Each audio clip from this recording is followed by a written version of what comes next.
Hello friends, स्वागत करते हैं ईबीएस समाधान के एक और नए लेक्चर में। और इस लेक्चर में बात करें हमारे क्या चल रहा था। सेमेस्टर सेकंड चल रहा था और सेमेस्टर सेकंड की भी बात करूँ, पेपर फर्स्ट कर रहे थे। और पेपर फर्स्ट के अंदर हम एस व पी ब्लॉक अच्छे से कर चुके हैं और स्टार्ट क्या रखा था हमने, डी ब्लॉक। पिछले लेक्चर के अंदर हमने डी ब्लॉक के कौन कौन से तत्व होते हैं, कितनी श्रेणियाँ होती है, 3 श्रेणियों के बारे में बात की थी। और हमने इनको श्रेणियों को 3 भागों में विभाजित किया था। प्रथम संक्रमण श्रेणी, द्वितीय संक्रमण श्रेणी और तृतीय संक्रमण श्रेणी, अर्थात 3D, 4D और 5D के रूप में। मैंने कहा था कि जो यूनिट नंबर 3 है हम उसको किस में पढ़ने वाले हैं, अपने इस यूनिट नंबर 3D को, प्रथम संक्रमण श्रेणी को यूनिट नंबर 3 में पढ़ेंगे। और जो 4D या 5D अर्थात द्वितीय व तृतीय जो संक्रमण श्रेणियां हैं उनको हम यूनिट नंबर 4 के अंदर कवर करेंगे। और जो हमने चैप्टर वो लेक्चर को जब एंड किया था, मैंने कुछ गुणों के बारे में बताया था आपको। ये तो प्रभावी नाभिक के आवेश, ठीक है, एक परिरक्षण प्रभाव, एक परमाणु त्रिज्या। आज हम जो बात करेंगे वो प्रथम संक्रमण श्रेणी में इन सभी गुणों को देखेंगे, किस प्रकार से प्रभावित होती है, किस प्रकार से यह हम जैसे चलते जाते हैं 21 से 30 तक तत्वों की तरफ जाते हैं, किस प्रकार से परमाणु त्रिज्याएं देखने को मिलती है, किस प्रकार से परिरक्षण प्रभाव देखने को मिलता है। इससे अगर आप अच्छे से उसको समझ जाते हैं, अच्छे से क्वेश्चन बनता है, इनसे कुछ तत्व दिए जाएंगे और उनका आपको क्रम पूछा जाएगा। परमाणु त्रिज्या के आधार पर पूछ सकता है, परिरक्षण प्रभाव पर पूछ सकता है आपको, ठीक है, या प्रभावी नाभिक या जेड इफेक्टिव से पूछ सकता है। ठीक है, हम बात करते हैं। अब पहले तत्वों को नाम लिख लेते हैं, ठीक है।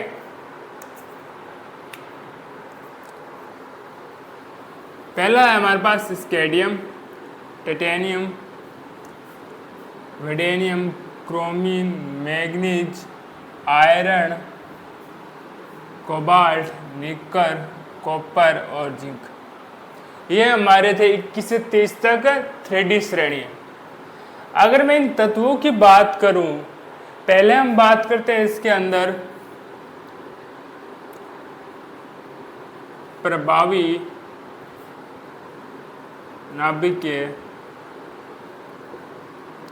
आकर्षण बल। आपको पता है कोई तत्व इस प्रकार से होता है परमाणु, उस पर ये नाभिक के जो मध्य में क्या होता है, अधिकतर आपको धनावेश अर्थात उसका अधिकतम द्रव्यमान उसके नाभिक में देखने को मिल जाता है। और इसके चारों ओर आपको क्या होता है, इलेक्ट्रॉन क्या करता है, चक्कर करता हुआ दिखाई देता है, चक्कर काटता, ठीक है। और इस नाभिक के द्वारा इस इलेक्ट्रॉन पर लगने वाला जो आकर्षण बल है वही प्रभावी नाभिक के आकर्षण बल कहलाता है। अब जैसे जैसे क्या होगा कि जैसे से इलेक्ट्रॉन ना, दो तरीके से देखिए इसको, कि जैसे से इलेक्ट्रॉन बढ़ते जाएंगे उतने उतने क्या होंगे कि उसका प्रभावी नाभिक के आवेश बढ़ता जाएगा, बढ़ता जाएगा। जितना प्रभावी नाभिक के आवेश बढ़ता जाएगा इसकी तरफ, तो उतना ही आकार क्या होगा, छोटा होता जाएगा। मतलब ये आकर्षण बल लगा रहा है तो ये क्या करता है, कोष को भी अपनी ओर आकर्षित कर रहा है। तो जैसे ही हम 21 से 30 की तरफ स्केडियम से जिंक की तरफ जाते हैं तो आपको क्या दिखाई देता है, आकार छोटा होता हुआ दिखाई देता है। परंतु अब कुछ सीमा तक ही ये क्या लगाते हैं, उस पर ये प्रभाव है जहाँ पर नाभिक के जो आकर्षण बल का मान है, टोटल जो इलेक्ट्रॉन पर जो चार्ज है उससे क्या हो जाएगा, एक समय आएगा जब बराबर हो जाएगा और समय और आएगा जहाँ पर जो नाभिक का जो प्रभाव है वो इलेक्ट्रॉन पर कम दिखाई देगा आपको। जहां पर आपको क्या होगा,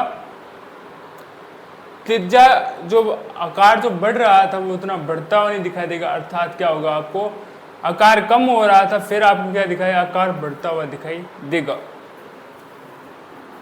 जैसे ही हम चलते हैं स्केडियम से मैग्नीज की तरफ चलते हैं, कहाँ चलते हैं, स्केडियम से मैग्नीज की तरफ चलते हैं, तो देखिए जो प्रभावी नाभिक के आकर्षण बल है, और मैं यह कर लेता हूं परमाणु त्रिज्या।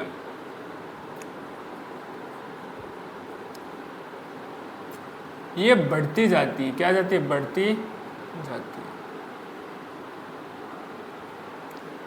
और मध्य में एक ऐसी जगह प्राप्त की मैंगनीज जहाँ पर ये है ना कि ना तो आपको ना कि प्रभाव अधिक देखने को मिलता है, परिरक्षण प्रभाव देखेंगे जहाँ पर क्या होगा मध्य में जो प्रभावी नाभिक आकर्षण बल है और जो परिरक्षण प्रभाव है वो क्या दोनों बराबर देखने को मिलते हैं। अब मैंगनीज से जब हम जिंक की तरफ ऐसे जाते हैं वहाँ पर प्रभावी नाभिक की आकर्षण बल अर्थात परमाणु त्रिज्या इसके मान तो कम होता जाएगा और जो परमाणु त्रिज्या का मान क्या होता है वो बढ़ता जाएगा।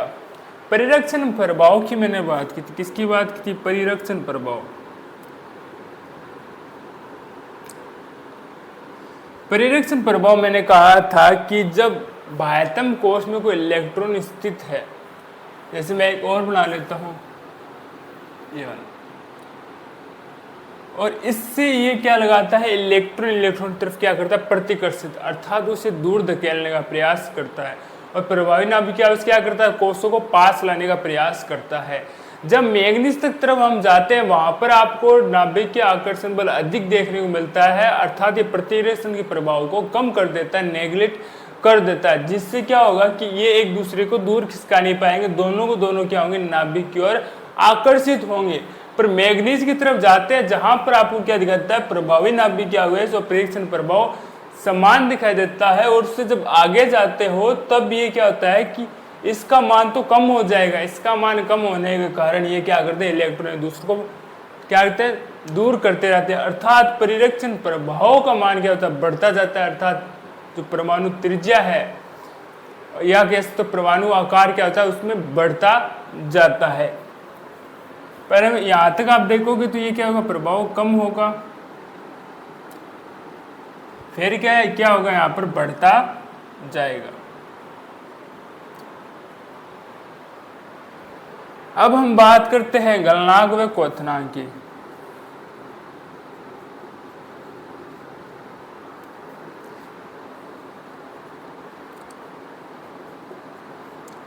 गलनांक अर्थात मेल्टिंग पॉइंट और क्वथनांक की बात करते हैं बॉइलिंग पॉइंट। मेल्टिंग पॉइंट और बॉइलिंग पॉइंट की अगर मैं बात करता हूं तो ये निर्भर किस पर करते हैं अयुग्मित इलेक्ट्रॉन पर निर्भर करते हैं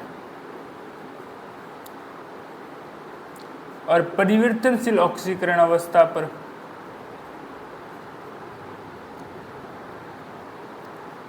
परिवर्तनशील ऑक्सीकरण अवस्था पर अब क्या करते हैं जब मैं स्केडियम से मैग्नीज की तरफ जाता हूं तो क्या दिखाई देता है आपको लगातार अयुग्मित इलेक्ट्रॉन बढ़ते हुए दिखाई देंगे। क्या होंगे देखिए मैं कुछ बात जैसे देखते हैं इस प्रकार से। अगर मैं स्केडियम की बात करता हूं तो पता है मुझे डी के अंदर 1 भरा जाएगा। टाइटेनियम की बात करूं तो मुझे पता है इसके अंदर 2 भरे जाएंगे। वेडेनियम की बात करता हूं मुझे पता है इसमें 3 भरे जाएंगे, इसमें और इसमें दोनों में 5-5 भरे जाने हैं। तो मैग्नीज तक आते आते मैं पता है मुझे मेरे पास 5 अयुग्मित इलेक्ट्रॉन है, परंतु जब मैं आयरन की बात करता हूं तो 5 से क्या हो जाता है मेरे पास 4 हो जाते हैं और कोबाल्ट की तरफ जाता हूं तो 3।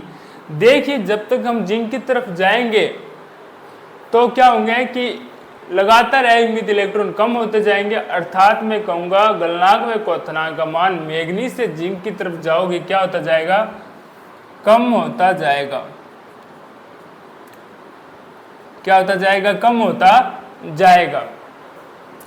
अब देखिए जो गलनांक व क्वथनांक है ना वो अधिक होगा ना, क्या होगा अधिक,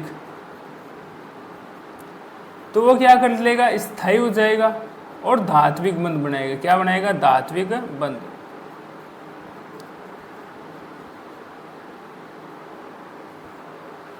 अगर गलनांक व क्वथनांक अधिक है तो वो स्थायी होगा और धात्विक बंध बनाएगा। अगर मैं और इसका जस्ट विपरीत होगा मैग्नीज से और जिंक की तरफ बात करूं गलनांक क्वथनांक अगर कम है तो वहां पर वो स्थायी नहीं होगा अर्थात वो धात्विक बंध नहीं बनाएगा। जहां पर मैं बात करूं मैग्नीज में जिंक की बात करता हूं तो दोनों को दोनों अस्थायी है अर्थात ये धात्विक बंध में भाग नहीं लेंगे और इनके गलनांक व क्वथनांक भी क्या होते हैं कम होते हैं। क्या होते हैं, इनके गलनांक व क्वथनांक भी कम होते हैं। ठीक है, ये हमने इसके 4 प्रभावों की बारे में बात कर ली है, प्रथम संक्रमण श्रेणी से आधारित बातें। अब बात करते हैं उत्प्रेरणीय या उत्प्रेरकीय गुण। उत्प्रेरकीय गुण, अब जो प्रथम संक्रमण श्रेणी की बात करता हूं तो यह उत्प्रेरकीय गुण दर्शाता है, अर्थात उत्प्रेरक के रूप में कार्य करता है। उत्प्रेरक क्या होते हैं, जो स्वयं क्या करते हैं, अभिक्रिया में भाग लेते हैं और अभिक्रिया के वेग को बढ़ा देते हैं और क्रिया नहीं करते हैं। अभिकार्य की सांद्रता में वृद्धि कर देंगे, खुद क्रिया अभिक्रिया में भाग नहीं लेंगे, वो उत्प्रेरक कहलाते हैं। सेम यही होने वाले हैं कि ये क्या कर देंगे, जो हम प्रथम संक्रमण श्रेणी की बात करते हैं, इसमें जो तत्व हैं वो क्या करेंगे, वो उत्प्रेरक के रूप में भाग लेंगे, खुद क्रियाएं नहीं करेंगे और अंत में शेष बच जाएंगे। इसके बाद हम क्या बात करेंगे, कुछ उत्प्रेरकों की बात करने वाले हैं। तो एक बार इतना आप नोट डाउन कर लीजिए।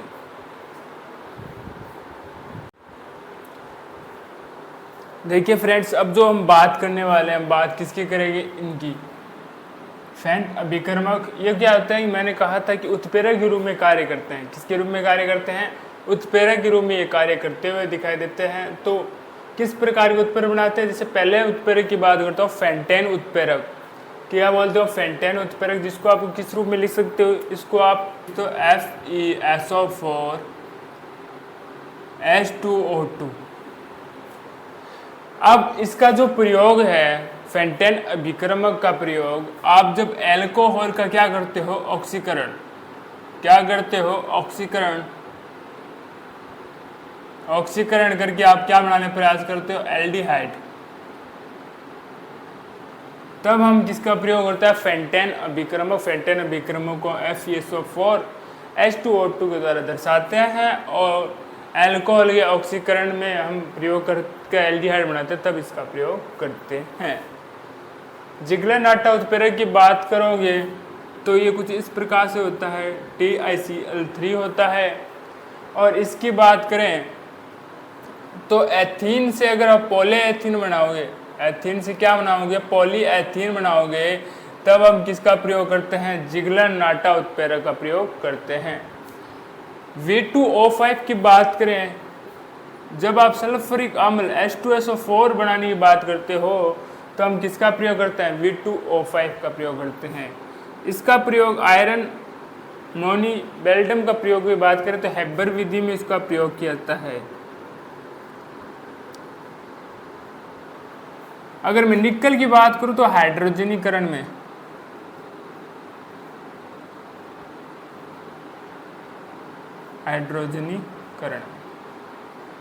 और मैं अगर इसकी बात करूं CuBe की बात करूं तो ऑक्सीकारक के रूप में, किसके रूप में, ऑक्सीकारक के रूप में प्रयोग किया जाता है। ठीक है, ये कुछ इसके उत्प्रेरक है, आप अच्छे से इसको नोट डाउन कर लीजिए, अच्छे से याद कर लीजिए, एग्जाम में क्वेश्चन आ सकता है। और आगे जो हम पेपर सेकेंड की बात करेंगे तो ये रिएक्शन आपको दिखाई देगी, उत्प्रेरक आपको दिखाई देंगे वहाँ पर। तो यहाँ पर आप अच्छे से इनको समझ जाते हो तो आगे आने वाले कुछ सेमेस्टर हैं, आगे जो अभिक्रियाओं हैं, आने वाले उत्प्रेरक का जब प्रयोग करते हैं, यही उत्प्रेरक आपको प्रयोग होते हुए दिखाई देंगे। अब हमारा अगला टॉपिक है वो संक्रमण धातु आयनों का रंग अवशोषण स्पेक्ट्रा। अब क्या होता है कि जो संक्रमण धातु होती है ना, वो क्या दिखाते हैं, आपको रंग दर्शाते हैं। क्या दर्शाते हैं, रंग दर्शाते हैं। और ये जो रंग दर्शाते हैं वो आपको 2 सिद्धांत पर दर्शाते हुए दिखाई देते हैं। क्या दर्शाते हैं, 2 सिद्धांत पर। एक होता है DD संक्रमण,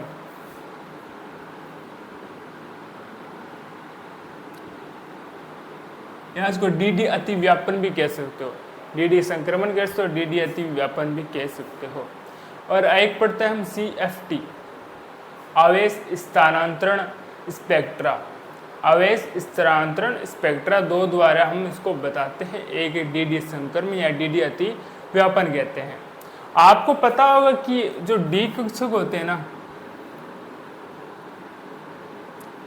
वो कुछ इस प्रकार से आपको 5 कक्षों में दिखाई देते हैं। जब लिगेंड की अनुपस्थिति हो, जब क्या हो, लिगेंड या मैं कह तो चुंबकीय क्षेत्र या विद्युत ऊर्जा, इनकी क्या हो, अनुपस्थिति। जब इनकी अनुपस्थिति हो, लिगेंड की बात करो या विद्युत क्षेत्र की बात करो, इनकी अनुपस्थिति होती है ना, तो इन ऊर्जा रहती है समान। इन कक्षों में ऊर्जाएं क्या होती है, समान होती है। तो जिसके कारण मैं इसको क्या बोलता हूँ, समभ्रक्ष। ये सभी क्या होंगे, कक्षक समभ्रष्ट होंगे। किसकी अनुपस्थिति में, लिगेंड, चुंबकीय क्षेत्र और विद्युत क्षेत्र की अनुपस्थिति के कारण इसको समभ्रक कक्षक कहेंगे। परंतु जब इनमें लिगेंड, चुंबकीय क्षेत्र, विद्युत क्षेत्र क्या हो जाते हैं, उपस्थित, जब उपस्थित हो जाते हैं, ये समभ्रष्टता क्या हो जाती है, समाप्त। जो आपको समभ्रष्टता दिखाई देती है, जिसमें ऊर्जाएं समान होती है, ये क्या हो जाती है, समाप्त हो जाती है। और क्या होता है, ऊर्जा का विपाटन।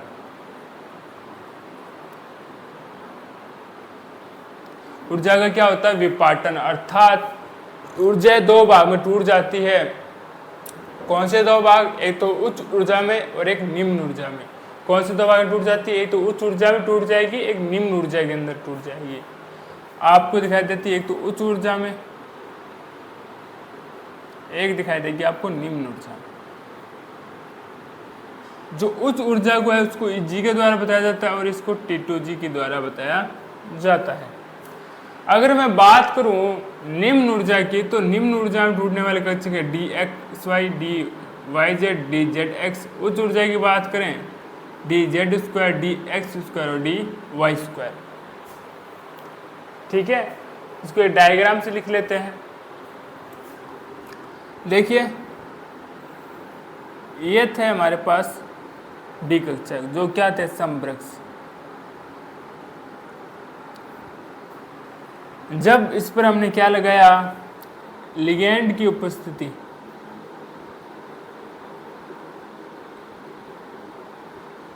जब लिगेंड की उपस्थिति की, तो ये क्या टूट जाते हैं, दो भागों में टूट जाते हैं। एक तो निम्न ऊर्जा स्तर T2G में और एक Eg के अंदर।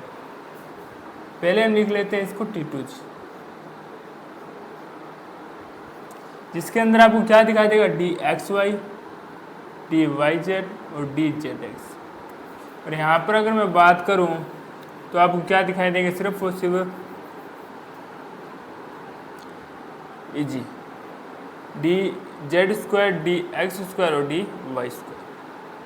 और इनके मध्य डेल्टा, इनके जो मध्य का जो अंतर होता है उसको डेल्टा जीरो, क्या कहते हैं, उसको डेल्टा जीरो कहते हैं। अब देखिए इसमें क्या होता है कि जब हम निम्न ऊर्जा से ये क्या होता है, ऊर्जाएं प्राप्त करके Eg में जाते हैं, अर्थात T2G से क्या जाते हैं, Eg में। क्या कहते हैं, तो निम्न ऊर्जा से जब उच्च ऊर्जा के अंदर जाते हैं, तो ये दृश्य प्रकाश के द्वारा इस ऊर्जा का क्या आता है, अवशोषण। किसके द्वारा, दृश्य प्रकाश के द्वारा क्या होता है, ऊर्जा का अवशोषण। और ये क्या आपको दिखाएंगे, रंग प्रदर्शित करेगी। क्या प्रदर्शित करती है, रंग प्रदर्शित करती है। यह हमेशा जो रंग प्रदर्शित करेगी, जिस ऊर्जा की उसका पूरक होगा, जो ऊर्जा होगी उसका क्या होगा, ये पूरक होगा। क्या होगी, पूरक होगा। अगर मैं एग्जाम्पल समझाना प्रयास करूँ, सपोज कि जैसे लाल रंग है, उसकी ऊर्जा दी गई है, तो लाल रंग ही नहीं, और लाल रंग का पूरक माने हरा रंग, तो वो हरा रंग दर्शाती है, आपको दिखाई देती है। क्या दर्शाई देती है, हरे रंग के दिखाई देती है। जो निर्भरता किस पर करती है, ये इलेक्ट्रॉन पर, अयुग्मित इलेक्ट्रॉन है उस पर निर्भर करती है। निर्भरता की बात कर लेते हैं इनकी, अयुग्मित इलेक्ट्रॉन पर निर्भरता की बात कर लेते हैं, तो अयुग्मित इलेक्ट्रॉन पर निर्भर करती है। पुनः एक बार फिर से बता देता हूं मैं आपको, हम क्या पढ़ते हैं, संक्रमण धातु आयनों का रंग का अवशोषण। इसकी बात करें दो भागों में विभाजित होता है, एक डी संक्रमण या डी अति व्यापन, या उसको बोलते हैं CFT, आवेश स्थानांतरण स्पेक्ट्रम की बात करते हैं। सर्वप्रथम दिखाई देगा तो डी कक्ष में ऊर्जाएं समान होंगी, लिगेंड विद्युत क्षेत्र और चुंबकीय क्षेत्र की अनुपस्थिति के अंदर। ठीक है, फिर अगर बात करें तो फिर वो क्या कहलाएंगे, समवृक्ष कहलाएंगे। जब लिगेंड विद्युत क्षेत्र चुंबकीय क्षेत्र इस पर आरोपित कर दिए जाते हैं, समवस्था समाप्त हो जाती है, ऊर्जा दो भागों में टूटती है, उच्च ऊर्जा स्तर और निम्न ऊर्जा स्तर। उच्च ऊर्जा स्तर को बोलते हैं हम T बोलते हैं, निम्न ऊर्जा स्तर को T2G बोलते हैं। T2G के अंदर बात करें dxy dyz और dzx दिखाई देते हैं आपको, और Eg की बात करें dx² dy² dz²। हमेशा क्या करता है, निम्न ऊर्जा स्तर से उच्च ऊर्जा स्तर की ऊर्जा प्राप्त करके उच्च ऊर्जा स्तर में जाएगा, वहां पर दृश्य प्रकाश के द्वारा ऊर्जा का अवशोषण कर लिया जाएगा, और हमेशा जो ये रंग दर्शाते हैं वो रंग जो दर्शाएंगे, जो ऊर्जा इसको दी गई है उस ऊर्जा का ही पूरक होगा। ये अयुग्मित इलेक्ट्रॉन पर निर्भर करते हैं। इसके बाद कुछ और हम क्या जो यौगिक रंग दर्शाते हैं उनकी बात करेंगे, कौन से रंग दर्शाते हैं, फिर हम CFT के बारे में भी चर्चा करेंगे। एक बार आप इसको अच्छे से नोट डाउन कर लीजिए।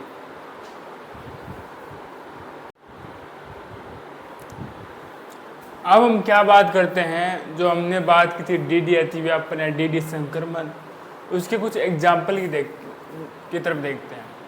मैंने कहा था ये निर्भर करते हैं अयुग्मित इलेक्ट्रॉन पर।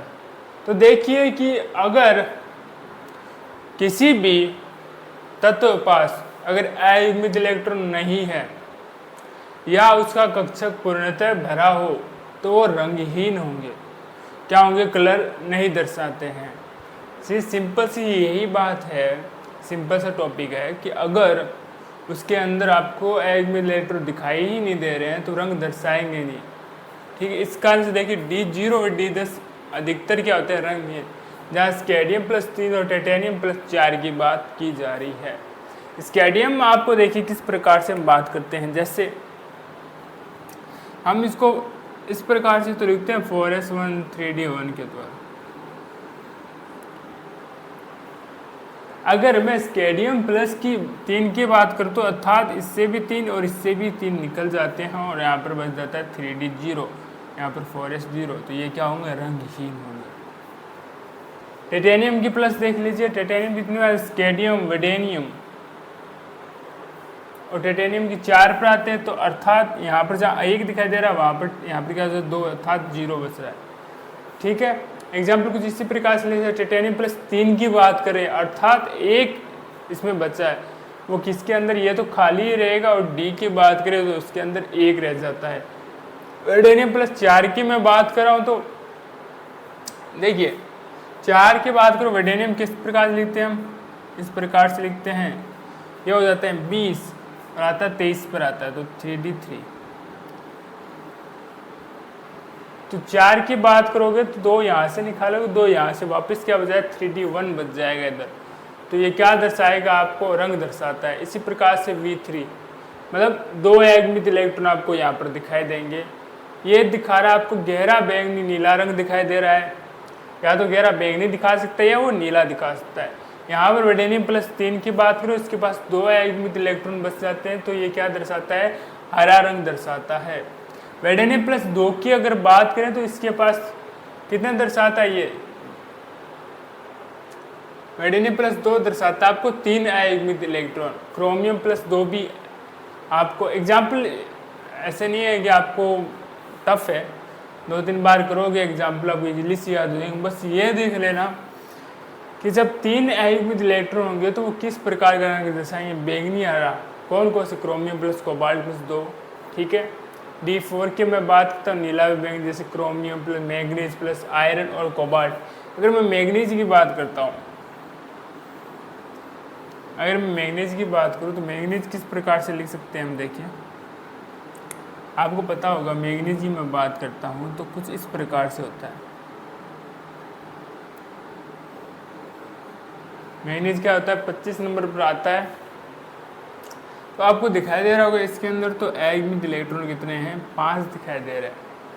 हम बात करते हैं 4, तो इसमें देखिए मैग्नीज +3 की बात हो रही है। 3 के अर्थात मैं क्या बात कर रहा हूँ, 2 तो निकल जाते हैं यहाँ से और 1 निकल जाता है यहाँ से, तो बचते कितने थे, 4। मैग्नीज +3 की मैं बात करूँ, अगर वो 5 की बात करूँगा तो यहाँ पर मैग्नीज 2 ही होगा, 3 नहीं होगा, सॉरी, क्योंकि अगर मैं 2 की बात करूँ तभी तो मैग्नीज के पास 5 इलेक्ट्रॉन बचेंगे और ये क्या दर्शाएंगे आपको, लगभग रंगहीन। ये क्या दर्शाते हैं, नीला व बैंगनी। और अगर 3 की बात करूँ, बैंगनी व हरा रंग दर्शाते हुए आपको मिलते हैं। इस प्रकार से क्या दर्शाते हैं, आपको कलर दर्शाते हैं। बस आपको बस इनका याद रखना है कि ये तो बहुत सिंपल है, जहाँ पर एक भी इलेक्ट्रॉन हो ही नहीं वो क्या दर्शाता है, रंगहीन। बाकी आपको याद करना है 4, जहाँ पर 1 हो तो रंगहीन, बैंगनी दर्शाता है। इस प्रकार से आप पहले निकाल लीजिए, एस वाले कक्षा से हम इलेक्ट्रॉन निकाल देते हैं। क्या निकालते हैं, एस वाले इलेक्ट्रॉन से इलेक्ट्रॉन निकाल देना। कहीं पर आपको Sk+3 दिखाई दे रहा है तो वहाँ पर आपको एक में इलेक्ट्रॉनों की संख्या पता करनी है। तो फिर हम क्या निकालते हैं, डी से देख लेना उसके अंदर कितने आयनिक इलेक्ट्रॉन दिखाई देंगे। फिर हम क्या दर्शा देंगे, उसके अंदर कलर है या नहीं है उसके अंदर, ठीक है।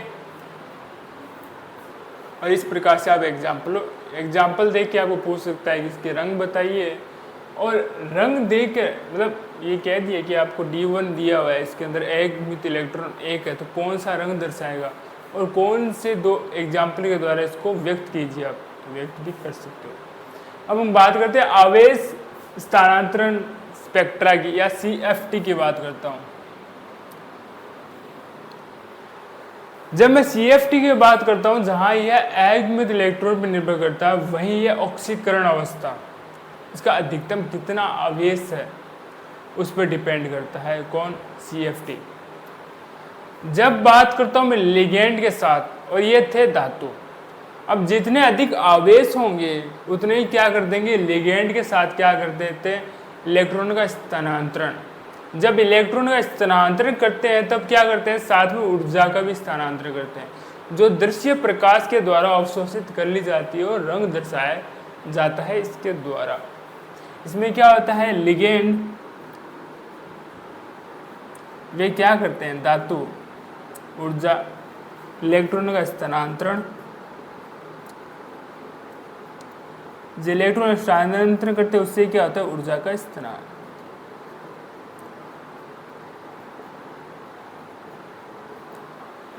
ठीक है, इसको हम बता सकते हैं LCMT के द्वारा, ठीक है। और जिस रंग या जितने उसके अंदर ऑक्सीकरण अवस्था होगी, इलेक्ट्रॉन होंगे, उतने ही क्या दर्शाएंगे कि उसी प्रकार क्या दर्शाएंगे, रंग दर्शाएंगे। जिस प्रकार देखिए, अगर आवेश उसका 4 है, विन्यास सभी का समान होने वाला है, तो वो रंगहीन होंगे। जैसे T+4 की बात कर लेता हूँ मैं। 5 अगर किसी के अंदर आवेश है, अगर 5 किसी के अंदर ऑक्सीकरण अवस्था है, तो वो नारंगी पीला दर्शाएंगे। अगर 6 आवेश की बात करूँ तो नारंगी होंगे, और +7 की बात करूँगा गहरा बैंगनी। ये 2 उसके उदाहरण सभी के वेडेनियम +3, क्रोमियम +4 और मैंगनीज +7 की। अब हम 2 और बात करते हैं इसी के द्वारा। CFT की बात करें या आवेश स्थानांतरण की मैं बात करता हूँ, तो इन दोनों में भी रंग की आप व्याख्या कर सकते हो। किसके द्वारा, इसमें आपको 2 उसके प्रथम संक्रमण श्रेणी है, उसके 2 तत्व दिखाई देंगे, मैंगनीज, यहाँ पर आपको क्या दर्शाएगा, क्रोमियम। जब मैंगनीज की जब बात करते हैं तो ऊपर आपको दिखाई दे रहा होगा ये कितने दर्शाते हैं, +7 और ये +6। तो इन 7 व 6 की सहायता से आप इनके रंग की व्याख्या कर सकते हो। अर्थात KMnO4 की मैं अगर बात करूं तो ये कौन से रंग का होगा, गहरा बैंगनी होगा। और K2Cr2O7 की मैं बात करूं तो ये कौन सा रंग का होगा, नारंगी रंग का होता है।